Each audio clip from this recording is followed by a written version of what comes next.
The 10th of July 2020, ladies and gentlemen, thank you very much for joining us. Good evening, and it is our pleasure having you again on Viewpoint on DBS television, broadcasting live from the studios of Douala. With us here to discuss a certain aspect, we are having Mr. Kimbang Vitalis. He is not new, obviously you must have met him once or twice on the show, and of course he is right back again for us to talk on a lot of issues. He is a civil society activist. Good evening to you, Kimbang, and thank you very much for coming. Good evening, Vanessa. Good evening to televiewers. It's my pleasure being here again. Manke Venashus, good evening to you and welcome. Good evening, Vanessa, and good evening to our viewers. The show is divided into two parts for the moment. Let us take the first part of the show.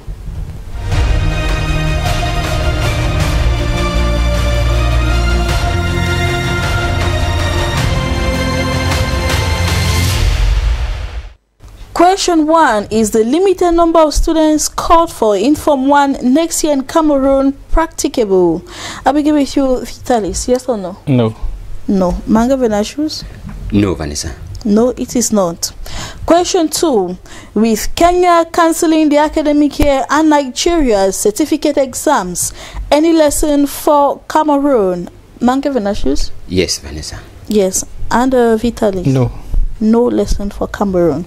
And our last question or topic of discussion tonight: does the death of the Prime Minister of Ivory Coast having any impact in the upcoming presidential election? Vitalis? Yes. Manga Venashus? Yes, Vanessa, it does. Yes, it does. Let us stay tuned for the second part, that is the debate.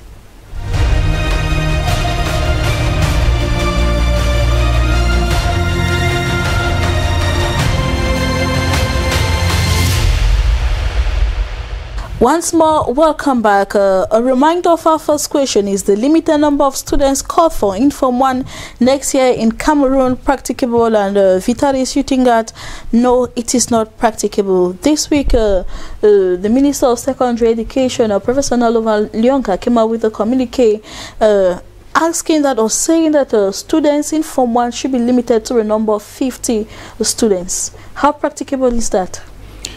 Good evening once more, televiewers. You know, Cameroon is a country of law, but we made very good laws, but those laws, we never follow them. This is not the first time the government has given a limited number of students per class. At first, it used to be 65 students per class. But I bet you when you go to most of the schools around, especially the government schools, you see that there are more than 100 students in one class. And the minister has never any day care to supervise and see whether what she said or they are saying is really practicable. So I don't see how this one is going to work. First of all, you have to know that in the Northwest and the Southwest, schools have not been going. So many of those children, they have run and have come to the Francophone zone, and they need to go to school. There is no way they are going to stay home next year. They must go to school. The law might apply in government schools, but for private schools, I don't think that any proprietor or proprietress is going to send a child away because there are already 50 of them in class. You know that there are private schools where you go there, you don't even, 2 students are standing up before writing. And the government knows it very well, and government has never taken any action. So I don't want to believe that it is only on this one that government is going to take action. Even when the government says schools are going to resume and they are going to take certain measures as far as the coronavirus is concerned. I happened to have moved around some schools, and I discovered that even many schools, they don't even have these common buckets where students can wash their hands before going into classes. So I don't see saying that schools are going to, that Form 1 is going to be just 50 students in class. I don't see it being practiced next year, because it is going to create a lot of havoc, and from every indication, it has only opened a bigger door for corruption to take place next year. Because I know even when they used to give 65 students per class, it was still very, very difficult for many pupils to get admission into Form 1, and many people went into Form 1 through bribe. So limiting the number to 50 this year is just opening a very, very big gate for the school authorities, especially those in the government schools, to exploit the parents the more. But given that Cameroon is also facing the global pandemic, that is the coronavirus, and that the various barrier measures must be respected, that is the 1 meter barrier, don't you think that maybe education inspector will be stricter in enforcing when they say measures? When they say 1 meter barrier, if you look around, when the ministers are moving around, there is nothing as 1 meter barrier. Even those measures that we are taking that we should follow, who is following those measures now? There is nothing. It's as if people are just pretending that they are following measures. I was even surprised this morning when I was watching television and I saw that government is still producing face masks. Because I bet you, if you go to the street now, it is very rare for you to see somebody wearing a face mask. People believe that the coronavirus is a scam, and that there's no need why they should be following those measures. The other day, somebody asked me that, have I seen somebody that has coronavirus? I said no. They said, then why do I believe that the disease exists? So, talking about 1 meter or those measures, I don't think that government is even serious with those measures. Anyway, but obviously the fact that they have not seen anybody doesn't mean that it doesn't exist. So, Mankefenashus, you equally think that this measure of adopting or maintaining 50 students per class in Form 1 is not practicable? It's not practicable, Vanessa, not even in Form 1 only, the whole school. You know, this academic year program says schools will resume from October 5th this year. Now, when schools were to the examination classes were to resume on the 1st of June, they told us that they should respect these numbers, and they even brought it down to 24. Now, we have a situation where the whole student body will be coming back. One, we don't have infrastructure. We don't have the infrastructure. Two, there is a high rate of students who failed to be promoted to the next class. Now, they will remain in Form 1. Then those who are coming in from Class 6, they will meet them. Within this period, I expected the minister to say that government schools or schools in general should engage into infrastructural update to make sure that they build more classes. Because when we say limiting them at 50, and we know what used to happen in our schools, that even from last year, like Mr. Mbang was saying, I doubt if there were schools that respected the limited number to be 50. Some private schools had less than 50, not because they refused candidates, but because they did not have them. Not that they respected the role of having limited number per class. Okay. Now, there are some few schools that have not, that they don't have even up to 30 students. That is their own policy, and they have been respecting that. And most of these schools are foreign schools that are operated in Cameroon. But when we look at our own schools, government schools, I want the principal to challenge me that in his school or in her school, classrooms were not less than or were not more than 50. Now the minister is coming up again with the same rule, and when we keep coming out with rules, with laws that we don't follow up, it becomes a routine that people take it now like coronavirus issue that we are having, where nobody respects it. The Minister of Health is still singing, wear your face mask, keep sanitizing your hands, distancing. Nothing is happening because there is no follow-up. The minister would have, within the course of the year or when schools were beginning, closed schools or sanctioned principals that did not respect this. There was a law that says schools should send the registers to the ministry. I don't know how many were followed up, because you can send a register of 50 people. Then each weekend, there were additional lists that kept coming up. Additional lists. Where were they going to?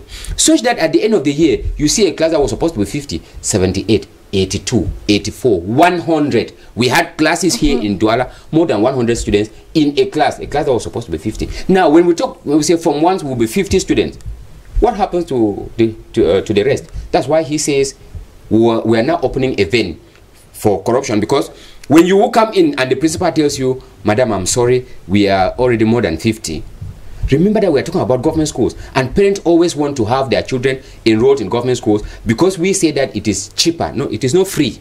It is cheaper than lay private schools. So when they tell you, madam, we have passed 50, and she's going, the very principal sends their agent behind you, or even at times, we the parents propose to the principal, Mr. Principal, is there no way that we can negotiate so that my child, you know, how are we negotiating? What do we mean by negotiating? It is bribe. So I think that this minister's communique is another way to encourage this kind of negotiation, backdoor negotiations. Let me ask something there.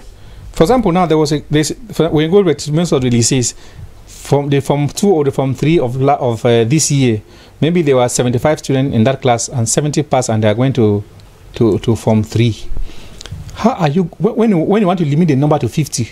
Why will you tell the rest of the 20 that you will not take them? What would be the reason to say that, okay, I'm only limiting the class to 50? What criteria are you going to use again to limit the number to 50 when everybody in that class passed to go to the next class? All right. And equally, Vanessa, adding the minister's text came out after common entrance and first school results were published. If the school had agreed that we are going to take 2,000 students into Form 1, and the minister's communique comes up now that should be 50 per class, what are we going to do with those who passed? Don't you think that maybe she stipulated as according to the result of the common entrance? According to the results of the common entrance, I think that should have been before the results. It is a common entrance, and the common entrance, they decide on the pass mark. If it was before the results, maybe they would have decided that these students will pass and others will fail. So after the results, they have seen that the number of students that pass in every entrance can be limited to 50%. In every entrance examination, there is always a number to be taken. It does not mean that in an entrance examination, everybody will pass. Because those who are not admitted, because if the number in a normal country, when that is respected, it means those who are not those who are after 50, that's the 51st student, is supposed to go to the next school. And if it is no longer a government school, parents will manage. So in a normal case, that text was supposed to be before students even register, before students even go in for the common entrance. The government would have seen what to do so that we should take only those who would. You remember we should preach from example. Just to take the number that will tie down with this government prescription. And remember, it is not a Cameroon government prescription. It is a World Health Organization that has been calling on for this. The people should not be more than 50 in an environment. So in the wake of this coronavirus outbreak. No, let me ask something there. I've been working with schools, especially primary schools, for many years today in Douala here. You discover that in a quarter, if there are 200 primary schools, you only find around 10 secondary schools. If we say we are going to limit the number to 50, what are the rest of the students? Where are the rest of the students going? Where would they go to? That's a big question that we are asking. More to that, why are we only in schools? Churches have decided churches have opened on their own. Nobody has given a communique that the churches to open. But the churches are all open. Why are we only saying that schools? As if the coronavirus is only in schools. All licenses are there. Oh, markets. The nightclubs are there. They go to markets are there, but yes, go to markets. You know, in Aqua, you see the number of people. People are just like sardine. Crowded. Yes, and it doesn't bother anybody. We are just looking at schools. Why? Newer churches are closed. All right, let us take our second question. With Kenya cancelling the academic year and Nigeria certificate exams, any lesson for Cameroon? Vitali is shooting that yes. So what lesson can Cameroon draw from these two countries? Vanessa, the coronavirus was affecting or is affecting different countries in different ways. The rate at which it is in other countries is not the rate at which it is in Cameroon. So if we cannot just say we want to cancel our own exams because other countries are doing the same. Look at Europe. The whole like in Italy, we have thousands of people that died. But when it came to Cameroon, we are still counting 100. So if other countries like Kenya, maybe their own rate is so high, they decided that they will cancel the exams. Why should we do it? We must not do it because other countries are doing. So I don't see what they have done is because they have studied their environment, and they have seen that this is good for them. And so what is good for them must not necessarily be good for us. All right, but talking about the infection rate, Cameroon has recorded a higher increase than Kenya, because I remember they're talking of about 680 something. So cancelling the academic year completely, don't you think that Cameroon would have done so also to prevent this rate of infection? Vanessa, when you talk about the number of deaths in Cameroon, is just funny and laughable, because last week, one of my village brother died of a accident, and he was said that he died of coronavirus. And there are so many of those cases that are coming up. So if you want to say you want to cancel the cardiac community because of coronavirus, it is going to be very laughable, because, as I earlier said, churches are going. You go to the market, Marché Central, Marché Mbopi, all the markets that are operating normally. People are drinking all licenses. If you now go and concentrate only on schools to cancel the certificate or what, it's going to have, it's just... With students already being infected, 12 in number already reported in Bamenda. We are not even sure of the 12, Vanessa. We're very candid. That's Cameroon. Anyway, that's your viewpoint. But according to some newspapers, that is what they are telling us. I think that if students were to be infected, it should be in Douala here, because schools in Douala here are more crowded than what we have in Bamenda. And the virus started in Douala before going to Bamenda. Why is it that they are reached Bamenda? They are not even made up to 2 months. Students are already infected. Yes, but in Douala here, we have schools that are very, very crowded. We don't have it. So sometimes when these things happen, it looks like a scam. Because I expected that the number of students that have infection in Douala should be more than 200, 300, 400. Looking at the population and the time that the coronavirus entered Douala, it's just of recent that the coronavirus entered Bamenda. And we are hearing about students being infected with the coronavirus. What about Douala? Does it mean that the students in Douala are so protected that, because I believe very well that in Bamenda, they will respect the barrier measures more than Douala. That is a fact. That's something we cannot deny. So when you say that 12 students in Bamenda, they already have coronavirus, it is very, very doubtful. Okay. It might be true, but it is doubtful. It is doubtful. Yes. Mark Venatius, you think that concerning this aspect, Cameroon has no lesson to draw from it? Of course, Vanessa, Cameroon had taken their own side and decided that the economy meant more to Cameroon than human lives. Because you take a country like Kenya, they don't have the number of cases that we officially have in Cameroon. Cameroon is getting to close to 15,000 cases. Kenya is now up to 10,000. But they have decided to sacrifice and say that schools will not go because they are afraid. You know, when we talk of a country, there is no country except they keep lying to us. And when I say lie, I mean they keep telling us, because when I was growing, they keep telling us that youths are the future leaders of tomorrow. When that tomorrow will come, I'm still to see when the tomorrow will come, because Kenya decided that they are future leaders. If anything happens to them, then their country may crumble. But for us, we decided that if anything happens to our economy, then we would crumble. That is why the government decided to liberate. Vanessa, when we were talking of restriction measures that were adopted here in Cameroon, off license were opened from morning till 6 p.m. Then 6 p.m. it was closed, as if coronavirus is only transmissible at night. Later on, the very off licenses were opened. There is no closing time now. You can extend till tomorrow. Nothing happens. Transportation were opened. Churches and schools were still closed. At one point, we decided to say students should go to school and write exams. I always ask the question, what has happened to students in Bamenda and Boya? Have they died? If we said, if coronavirus insists... Yes, because they have been for 4 years without going to school. If coronavirus insists and we don't go to school in this country for 3 good years, nothing happens to anybody. But if one child dies, you will never bring back that life, even how many thousand years that we spend. So I would rather think that the schools should have, done like what Kenya has done. Nigeria announced that they are going to open their schools. And after studying the evolution of the virus, they discovered that they have not reached the peak. They discovered that the contamination rate is still on the rise. And they cancel schools resumption. They cancel official exams. But we are afraid, because we want to be that highly educated country. We said that students are going to write the exams. When we started talking about schools resumption in June, certain measures were they told us that will be put in place. I will need a school to challenge us again to say that they are disinfecting the schools every day. I will need a school to challenge us to tell us that they make sure that students have face masks. Because when they started the first 2 days, even teachers don't even have the face mask that they are entering in the classes now. Students, you need to see them when they close, hawking, bashing on bikes, without face mask. Is it that coronavirus is only transmitted when the teacher is standing there and looking at the students? Once they are going home, are they not exposed? I think that we should, at one point, we need to be serious. We need to be serious for once, because what has happened in Kenya, what has happened in Nigeria means nothing to us, because human life means nothing to us. At least from what we have seen from this coronavirus, we should have valued human life than our economy. We can rebuild the economy, but we cannot rebuild human lives. Yeah, what we are saying is actually very true, but the thing is that people have lost faith in what in government actions as far as this coronavirus is concerned.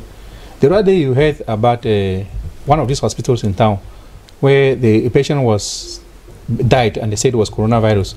When the family came to remove the corpse, they discovered that they have removed parts of the body from that corpse. Yes. How are you going out to convince the family members that that person died of coronavirus? So in Cameroon, coronavirus is just becoming a business. So it has made people to lost trust in the handling of the crisis. Of the crisis. Okay, the other day, Pastor Frank died at around 3 o'clock. Before 7 o'clock, he was already buried. But yesterday, the other day, I learned that Professor Ban Lilon died in the registrar of University of Bamenda. Yes, he was buried 2 days after. Does that mean that his own coronavirus is different from that of Pastor Frank? Anyway, those are things that make people to start raising questions that don't have answers. All right, thank you very much for your point of view, gentlemen.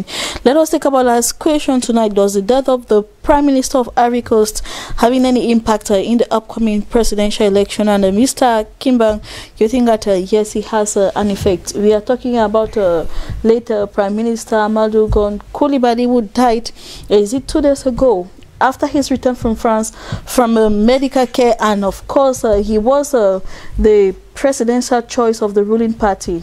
Alassane Ouattara chose him as his candidate to sit in for the October's election. Yes, Vanessa, I was just reading this morning when it's going to have a very, very big impact on their political lives, and it's going to, they might surely experience what we are experiencing in Cameroon. Because this afternoon I just read from what news agent where was saying that Ouattara has decided that she will run for the election. Yeah, the party is still looking forward. No, Ouattara, he has declared already. Declared already. Yes, that he will run for the election. Meaning, Coulibaly was just there like a puppet. What he said, he has also said that he wanted to give power to younger generations. Now that Coulibaly has died, it's as if the younger generation don't more exist. Meaning that they wanted to put Coulibaly in front and be teleguiding him and be controlling him. But now that Coulibaly has died, he's afraid that maybe if he allows another person to come up, that person might come and might not respect him and maybe want to investigate him.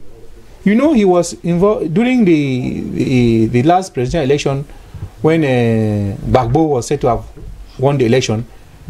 There was bloodshed in his country. So if he goes down from power, surely they will investigate him.